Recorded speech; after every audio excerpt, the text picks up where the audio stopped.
Have you ever been subjected to the force that is the Royal Canterlot voice? I wouldn't wish it upon any pony. Imagine standing in front of a tornado. When I said, by any means necessary, I meant short of setting off a bomb. Luna bellowed, her eyes aglow with rage. Be fortunate that I do not brand you a terrorist. Vinyl cringed. You should have been more specific. You idiot! She whirled around. What am I saying? I'm the idiot. It was a tiny bomb. How could you be so stupid? How could I be so stupid? I should have known you'd pull something like this. The princess was now slamming her head into the wall repeatedly. This is a nightmare. Have you seen the headlines? That actually looked quite painful. All you had to do was sneak in and remove the evidence. Sending a message? You got mail! Message received, Final Scratch. Do you know how this looks? Not only for Canterlot, but also for the inner circle. Very bad. How in Equestria can we even fathom exposing our true natures when we have hot lids like you pulling these kind of stunts? I'd never seen Vinyl so meek. Would you care to blow up an embassy while you're at it, Final Scratch? A schoolhouse full of fools? Maybe the local supermarket? Luna pulled herself away from the wall, baring her fangs. You are suspended of your duties as a cleaner until further notice. Vinyl wilted. Yes, Princess. It was hard to feel bad for Vinyl, seeing as Luna was right. This had turned into a grade A disaster for public relations. But in the back of my head, I was thinking of all the ways I could have prevented this. But in reality, what could I have done? Could I have really stopped her? Would it have made a difference if I had come or not? I had known Vinyl to be a bit impulsive, but this was taking the proverbial cake. Perhaps things could have been worse if I hadn't been there to keep her in check. Why was Vinyl acting like this? Why was she resorting to such dramatic measures just to make a point? Vinyl was many things, but she wasn't dumb.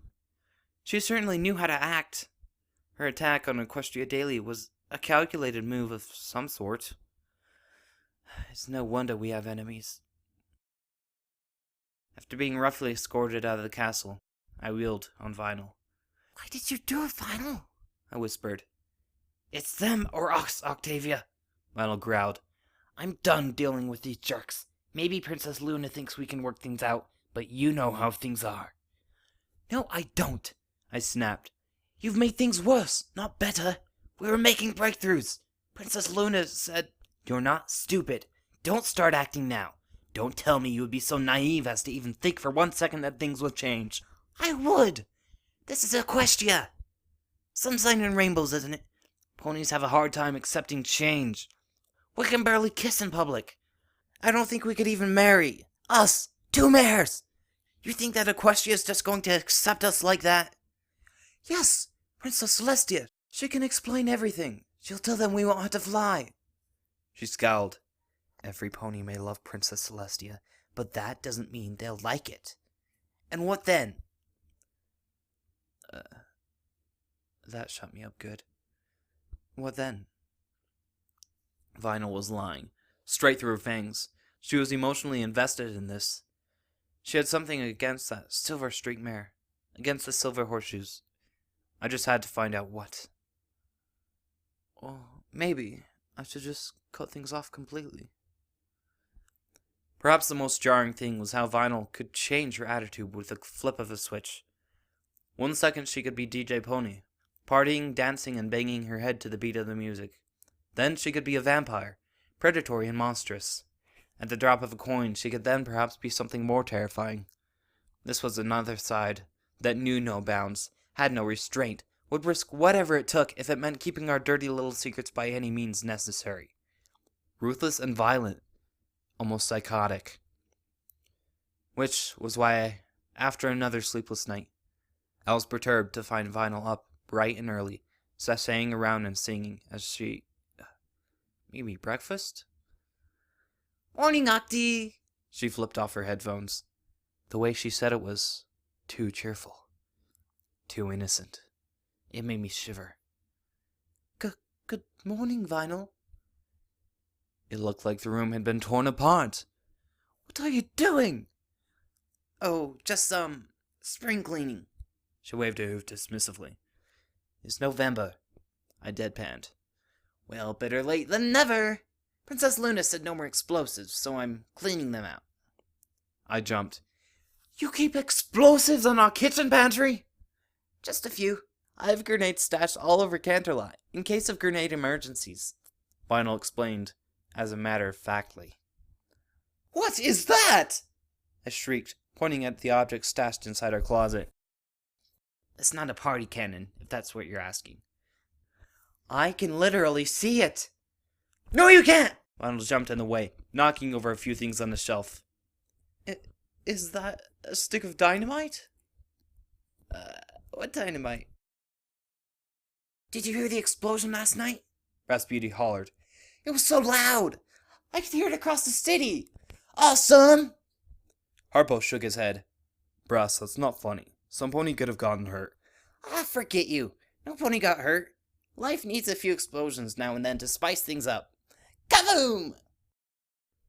They say it was a gas leak, Harp added. In a newspaper agency?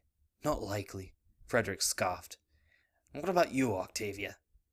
I squeaked. You were the closest. Did you see anything? Well, yes. It was very loud. I stammered. It woke me up. Quite terrifying. Liar. It was a light lie. Harmless. Completely insignificant in the scope of things. Then again, I suppose lies got me to where I am. I hurled myself onto my bed with a sigh. Life was complicated. Life needed a pause button. That feeling of laziness overwhelmed me. It was getting late. I yawned. Sleep now. Think later. My eyelids drooped. Hello? My voice echoed endlessly in the pitch-black darkness. I could barely see my own hooves in front of my face. I stopped myself from panicking. This is clearly a very vivid dream, Octavia. You're simply lucid. I heard a growl. And it seems that I'm not alone either. How wonderful. Once I had established that fact, I contented myself with screaming my head off for a bit. This felt real, too real. I was actually there, standing, able to move and feel the invisible ground beneath me in that void. I didn't like this dream. I much preferred the one where Vinyl was wearing socks and lavishing me with kisses. The creature slunk closer and closer as I scrambled back, my heart racing, my stomach lurching as I realized the inevitable result of what was to come. It narrowed its yellow eyes, sniffing at me. I could feel its hot breath against my neck. I shut my eyes, shrinking myself down as much as I could. It spoke. Hi. The dark abyss illuminated itself with a flip of a switch. I now currently stood in some sort of white void, standing on an invisible plane, face to face with the wolf inside of me. I blinked. Hi? This was the menacing voice twisting my thoughts? I shook my head. My dreams were getting stranger and stranger. Probably a good thing I'd stopped drinking. Good to know that my head is just full of empty space. The lichen Octavia wagged her tail, panting eagerly. Hi? I said uneasily. My name is Octavia, she panted. I have just met you, and I love you.